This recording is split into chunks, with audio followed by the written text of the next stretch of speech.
Génération FM. Generation FM, the best radio. Bonsoir, chers journalistes.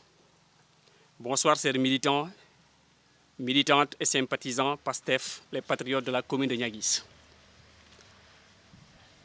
Nous nous adressons à la section communale de Niaguis a pris la décision de ne pas rester en rade par rapport à l'actualité juridico-politique que subit le président Ousmane Sonko depuis il y a de cela 2 ans. Raison pour laquelle nous avons décidé de nous prononcer en toute sincérité, tout en apportant tout le soutien qu'il faut au président Ousmane Sonko. Sur ce, nous avons décidé d'organiser ce point de presse afin de nous faire entendre par la communauté nationale et internationale et attirer également l'attention des organismes internationaux de défense des droits de l'homme sur les violations flagrantes que subissent le président Ousmane Sonko depuis il y a de cela une dizaine d'années. Voilà, donc sur ce, sans tarder, je m'en vais donner la parole au chargé de communication, M. Badian, qui va d'abord se prononcer en français, puis la parole sera également remise à M. Roger Campintan qui est là, pour la version française toujours, et à Mme Tamba, qui interviendra également dans le cadre de la version française.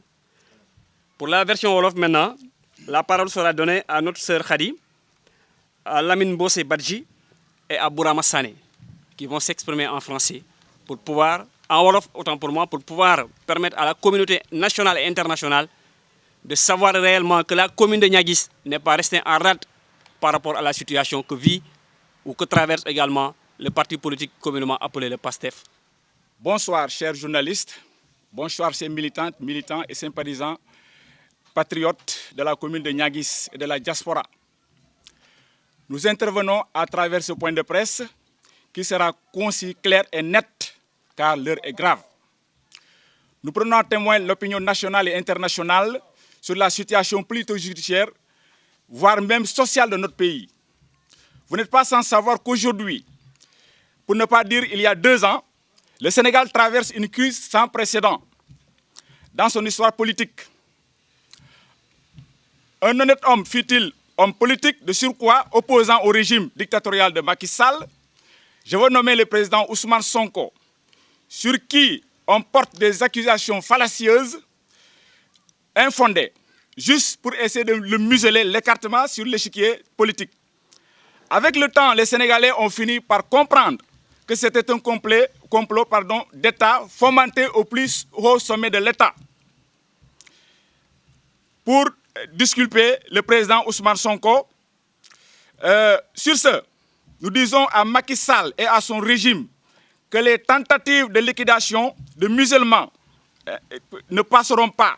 Nous sommes là et nous serons là pour défendre le président Sonko au prix de notre sang, pour lutter contre l'axe du mal. Je veux nommer la mouvance présidentielle. Sonko est l'espoir de toute une jeunesse, de tout un pays. N'est-ce pas? Alors, une jeunesse désastreuse, désemparée, désorientée par ce régime finissant. Sonko notre vie, Sonko l'espoir du Sénégal, de la jeunesse casamançaise. Les Sénégalais, en général, nous sommes prêts pour l'ultime sacrifice et accompagner notre président, camarade Ousmane Sonko, au palais, les échéances prochaines de 2024. Vive la résistance et le combat ne fait que commencer. Bon, ci tënk ci olof, maa ngi sant ñëpp di gërëm ñëpp. Papa Seni Badiane, responsable PASTEF au niveau de la commune de Niaguis. Ñu ngi nuyu d'abord journalistes yëpp yu teew ci point de presse bi. Ñu nuyu militants les responsables yi ñëw. Point de presse bi boo gisee ñu organiser ko xam nañu yëpp lu xew Sénégal. mooy maanaam fu mu toll nii ñun yëpp suñu bët yi ñu ngi si élection 2024 bu ñëw ci jënbal. Alors, qu'est-ce qui se passe au Sénégal? Le régime en place, je veux nommer le régime de Macky Sall, moo jël suñu leader politique mooy Ousmane Sonko mu koy jéem a miser di koy faagaagal lépp di koy jox teg lu ne pour mu mën koo écarter échéance 2024 buy ñëw. Alors ñun responsable Pastef de la commune de Niaguis ñi leen di yëgal nii Sonko mooy suñu plan A B B Z donc duñu nangu kenn ku koy faagagal donc Sonko nous sommes prêts à le défendre jusqu'au bout pour réussir le projet à défendre ko ba fu ñu défendre suñu défendre am pour ñu mën a motal suñu mbébét suñu projet bu ñu am ci moom parce que mooy suñu espoir loolu moo tax ñu convoqué point de presse bi pour yëgle nit ñi yëpp Sénégal nu ñuy yëgle responsable ñu tam dañuy jëkk suñu baat ñu yëgle ni ñun ñu ngi ci ginnaaw Sonko tey suba ëllëg voilà je vous remercie. Bonsoir chers journalistes, bonsoir chers militants et militantes de Pastef Niaguis. Je suis Roger Campinton, coordinateur adjoint de la section communale de Niaguis. Donc aujourd'hui, à l'instar des autres sections du parti au niveau national, Niaguis veut donner son ton. Dire à Macky Sall que le président Ousmane Sonko est bel et bien le candidat de Pastef pour l'élection présidentielle de 2024. Il le reste et il le restera. Alors, pour cette histoire montée par son groupe, ces éléments, nous voulons que ça cesse dès maintenant. Dès maintenant, c'est pour lui dire que nous sommes prêts à tout combat. Tout combat pour que le Sénégal vive la justice. On est informé de toutes pièces de ce qui s'est passé durant ces 2 années. Le complot monté. Ils ont été en audition. Il y a eu des témoignages qui ont déchargé le président Ousmane Sonko sur ce dossier. Il y a eu des preuves à travers des audios, des rapports internes de la gendarmerie. Nous ne voyons pas aujourd'hui pourquoi le juge Maham Diallo a envoyé ce dossier en procès. C'est pour dire que le complot qui a été monté est sur son chemin d'exécution. C'est pourquoi Pastef et tous les patriotes du Sénégal et l'ensemble du peuple sénégalais et surtout nous de la Casamance, de Niaguis, nous disons que nous sommes prêts à tout combat pour dire à Macky Sall que ça suffit. Ça suffit le mal qu'il a fait contre les Sénégalais. Il y a combien de morts avant même ce dossier? Des assassinats, des gens enlevés et sans justice. Nous nous rappelons de la mort de Mariama Sagna, tuée lâchement par des hommes alliés de Macky Sall. Et jusqu'ici, aucune enquête sur la mort de Mariama Sagna, notre patriote. Alors, pourquoi aujourd'hui, pour une histoire aussi vide que ça, on veut activer la justice juste pour liquider un homme politique? Alors, nous voulons que ça cesse. Nous voulons dire à Macky Sall, il lui reste 1 an pour se réconcilier avec le peuple sénégalais. Il lui reste 1 an pour chercher une porte de sortie comme tant d'autres présidents l'ont fait. On se rappelle du président nigérien qui est parti sans créer de problème au Niger. Donc Macky Sall, il est jeune. Il a encore l'avenir devant lui. Il peut aller au niveau des organisations internationales comme il peut attendre un mandat et revenir pour être candidat à la présidence du Sénégal. Donc il n'a pas droit. Il n'a pas droit à une erreur jusqu'à vouloir brûler ce pays-là.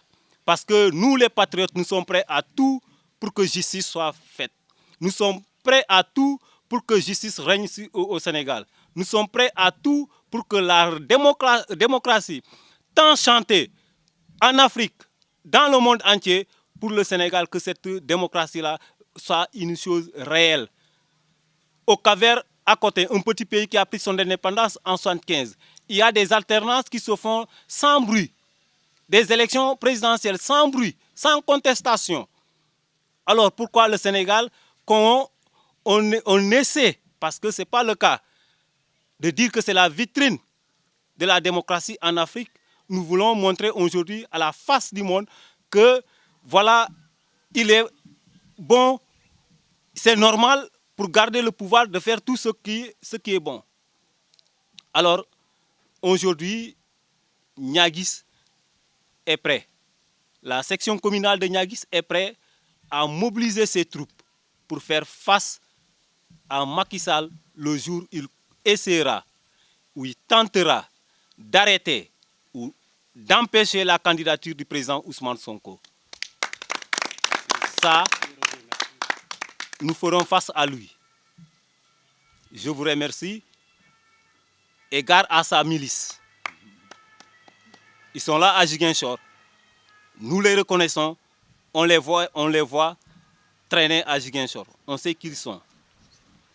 salaamaaleykum Pastef Diaguis salaamaaleykum mbokk journaliste yi gannaaw bu ma leen nuyoo dañ jox seen wàccuwaay di leen xamal teewaay bu tey lu ko waral boo leen gisee tey Pastef commune Niaguis woote jotaay bu ñu mel dafa am lu xew ci dëkk bi te lu xew ci dëkk bi wolof Njaay nee leen luy raam si ñag ba lay jëm. ku lëndëm rey sa maam loo gis boo gisee lu ñuul daw kon nag bis ni ki tey ñu ngi xamal président Ousmane Sonko que commune Niaguis du des ginnaaw moom la ñuy xaar nag ma bamtuwaat ko président Ousmane Sonko la ñuy xaar nag mu joxe ndigal wax ñu lu mu namm ci ñun. wax ñu lu mu namm ci jeunesse Casamance wax ñu lu mu namm ci jeunesse Sénégal donc loolu noonu wane na ni ki tey lu ñu teg ci ndondam te ñun waa Sénégal duñ ko nangu jeunesse bi du ko nangu xale bu jigéen bi nee na président Ousmane Sonko moo ko sàkku waaye ana médecin bi nee na xale bu jigéen bi kenn sàkkuwu ko. yéen ngeen jël dossier bi yóbbu ko procès pour faagaagal un leader politique loolu nag jeunesse bi bu ko seetaanee nag mooy maanaam ñun dee nañu ba faw te ñun loolu bis ni ki tey président Ousmane Sonko sa ndigal la ñuy xaar ma bamtuwaat ko président Sonko sa ndigal la ñuy xaar. gannaaw ñu ngi jëm ci ay tappale ci ay xoxotal ci ay menaces ñu ne dossier bi dossier politique la réponse bi day doon une réponse politique et ça va se gagner sur le terrain les gars ça va se gagner sur le terrain ça va se gagner sur le terrain. lu mu namb ci ñun rek joxe suñu bakkan yi joxe suñu bakkan ku dee sa yaay juraat loolu wolof Njaay wax kon nag jeex na président Sonko moom nag ñu ngi koy déglu di woo nag bépp patriote bi nga xam ne que yaa ngi fii Ziguinchor wala yaa ngi fii Sénégal nga taxaw temm xeex bi suñu xeex la Ousmane mooy suñu espoir tey bu ñu ko faagaagalee ñu toog ñaata at téeméeri at balaa keneen di feeñaat duñ ko fekkee ñun duñ ko fekkee. duñ ko fekkee bon nag xeex bi suñu xeex la dëkk bi dem na ba xam ni ku fi wax rek ku fi woo téléphone sax ñu ne non non woo ma WhatsApp si ban dëkk la ñu nekk nekkuñu si dëkk dictature quand même Macky Sall lu mu instauré Sénégal ñu nuñ ko nangu bañ boobu nag moo waral tey ñu woote conférence de presse bi tey point de presse bi nii tey xamal ko bis ni ki tey patriote commune Niaguis ñu ngi taxaw temm nag di xaar comme ni ko président waxee fu ñu xamee fu ñuy jëm mu joxe ndigal kon ñun nag ndigal boobu la ñuy xaar bon mbokk yi maa leen di gërëm di leen sant di leen woo nag di leen wax ni taxaw leen temm nag combat bi jot na te incha allah dinañ gagné combat bi merci beaucoup. maa ngi tudd Khadijatou Diatta responsable Pastef man nag sama kaddu ci li ma jëm ci sama morom jigéen yi dama bëgg ñun sama morom jigéen yi Sénégal Casamance département Ziguinchor bi dama bëgg ñu ñëpp ñu jóg takku parce que président Macky Sall fu ñu bëgg a yóbbu ci Ousmane Sonko doonul rafet parce que te yàq na deru jigéen parce que jigéen la ñu jël tey pour bëgg a yàq Ousmane Sonko te dama yaakaar ni jigéen mooy jur mooy nàmpal mooy tette kon nag ñun en tant que femme waruñu accepter yenn yi Macky Sall di ñu ko def Macky Sall na xam ne jigéen a ko jur comme jigéen ni mu juree Sonko Ousmane Sonko ñun nag Ousmane Sonko moo nekk suñu biir xol bii projet am la ñu gëm en tant que femme nag man nag sama jëm bopp ak ñeneen tàggu nañ seen njaboot ba pare su ma ñibbisee ñi xam ni seen yaay ñëw na waaye bu ñu ma gisulee ñi xam ni président Macky Sall lu mu namm ci Ousmane Sonko loolu moo ma jara ba sama bakkan des ci dam ciy dem nag ba jeex tàkk pare naa ci nag Macky Sall na nga xam ne jigéen ñi nga amal affaire du Sonko de jigéen ñi nga amal affaire Ousmane Sonko moom dama tëdd nga nelaw ñun jigéen ñi ñu ñoo koy xeex ba mu jeex ba fu yem neex parce que yow président Macky Sall nga ne kenn bu mu laal sa gouvernement kenn bu mu laal say ñooñ li nga wax dëgg nañ ko parce que conférence de presse bu Ousmane Sonko wax sa tontu dëgg nañ ko mais ñun tamit en tant que jigéen ñoo ngi toog di la xaar ni ki bés bu tey bi ñun jigéen yëpp kenn bu mu nelaw ni ki bés bu tey bi nañu jóg ñun ñëpp taxaw di guddi di bëccëg man moom fu mu toll nii nelawatuma guddi bëccëg di xaar président Macky Sall li mu namm ci Ousmane Sonko te nag ma yokku ci bu kanamee jamaatey muy Sénégal buroma diaspora yi ila ku joola ko no manjami ku sekak mamma nga sekano san jak ma finta mori uy to no ngora upiyami no kana manemi te yabula ugur kana o ñom ne law ku palon ku jamaat Ousmane Macky Sall bu kana kembi ku ri ngeni furima fefan Khadijata sankemi et j'assume mes paroles injeerage fo u finto yaw Macky Sall nga xam ni bu tëdd nga nelaw bay yandoo pare nañu jàkkaarloog yu en tant que femme merci. voilà salaamaaleykum maa ngi nuyu ñëpp di remercier journaliste seen teewaay di remercier les patriotes ñu fi nekk man maa ngi tudd Bourama Sané di représenter tey la jeunesse patriotique de Niaguis di ñëw kaddu gi du day gàtt parce que fu mu toll nii on va parler avec les nerfs parce que fu mu toll nii dañuy sës nit nag bu demee ba sës lépp lu mu am comme moyen da koy génnee mooy maanaam Ousmane Sonko ñun ñu ngi koy wax président Sonko le mot d'ordre la ñuy xaar ndigal la ñuy xaar boo jotee message tey ni suba dañ lay convoqué à la minute à la seconde nga wax ñu ko on est prêt fu mu toll nii troupe yëpp a mobilisé wu dañuy xaar lu dul sa kaddu parce que Macky Sall fu ñu bëgg a yóbbee mënul nekk 2011 dafa taxaw jaamarloo place de l'Obélisque ñëpp a ko gis instant yi fu mu toll nii ñun dañuy xaar mot d'ordre bi ba pare audience publique am na ba pare amatul leneen amatul lu des ay jugement fii ay tribunal loolu am na ba pare parce que ñun am nañu preuve yi yëpp ni dara amul si viol bi ni dara amu fa complot bu ñu fomenté la fu mu toll nii ñun on est prêt pour le combat te combat boobu nag ay combat amoon na fi ñun ay xale la ñu woon mënuñu woon xeex lu mel ni des combats dans l'Afrique dans le Sénégal ñun fekkeewuñu ko woon mais tey nii fekkee nañu combat boo xamante ne daf ñuy jaral suñu bakken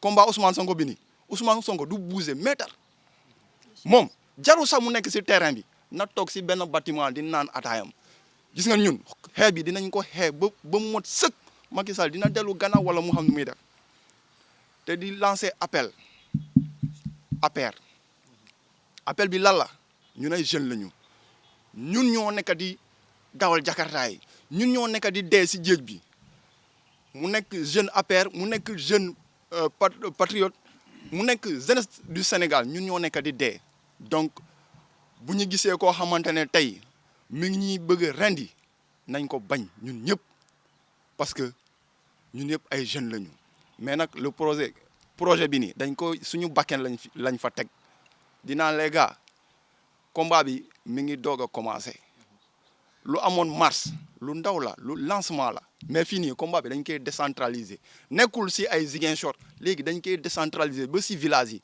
ba si quartier yi ñu xool fu mu yem maa ngi remercier ñëpp. Je m'appelle Karfa Tendeng du comité des sages du PASTEF et membre de la cellule de Boulogne. Je voudrais encourager tous les amis de la paix et à se ranger derrière cette jeunesse qui a pris l'initiative de défendre notre candidat, qui est Ousmane Sonko. Aujourd'hui, nous avons toutes les preuves qui indiquent qu'en fait, ce n'est qu'un complot ourdi contre lui pour lui permettre de briller en troisième mandat. Toute la population du Sénégal, aujourd'hui, ne peut pas accepter. C'est inacceptable, cette situation, vu l'état de léthargie dans lequel le Sénégal se trouve aujourd'hui. J'en appelle donc à la solidarité, à tous les amis de la paix, à tous ceux qui souhaitent le développement de notre pays, le Sénégal, à se ranger derrière cette jeunesse qui est mobilisée dans toutes les régions du Sénégal pour faire face à ce complot qui est inacceptable. Parce que nous voulons aujourd'hui que le Sénégal avance. Il n'est pas question de nous laisser embrigader dans cette situation que nous ne pouvons accepter. Merci. Ok, merci beaucoup, messieurs les journalistes. Je pense que le discours a été très clair et très limpide. Je profite de cette occasion pour remercier également l'ensemble également des membres du PASTEF présents ici, notamment le sage, en l'occurrence M. Tendeng, qui a honoré également le PASTEF communal de Niaguis. Et pour terminer, nous disons que le message a été très clair, que la résistance est un droit constitutionnel. Et nous promettons au régime de Macky Sall en place que nous résisterons face à cette injustice que subit le président Ousmane Sonko. Nous résisterons. Dans les plus petits hameaux du Sénégal, la population sénégalaise est prête à résister et nous attendons le mot d'ordre du président Ousmane Sonko pour pouvoir faire face à ce régime. Trop, c'est trop. Et nous disons, il est temps qu'ils arrêtent également de bâillonner Ousmane Sonko. Rien ne sera plus comme auparavant. Nous ferons face, comme il a si bien dit, que c'est la loi du talion désormais entre les tenants du pouvoir qui chercheront à bâillonner Ousmane Sonko et l'opposition sénégalaise, notamment la jeunesse des PASTEF. Nous vous remercions vivement et nous pensons que le discours sera très bien entendu. Merci. Génération FM, the best radio. Génération FM.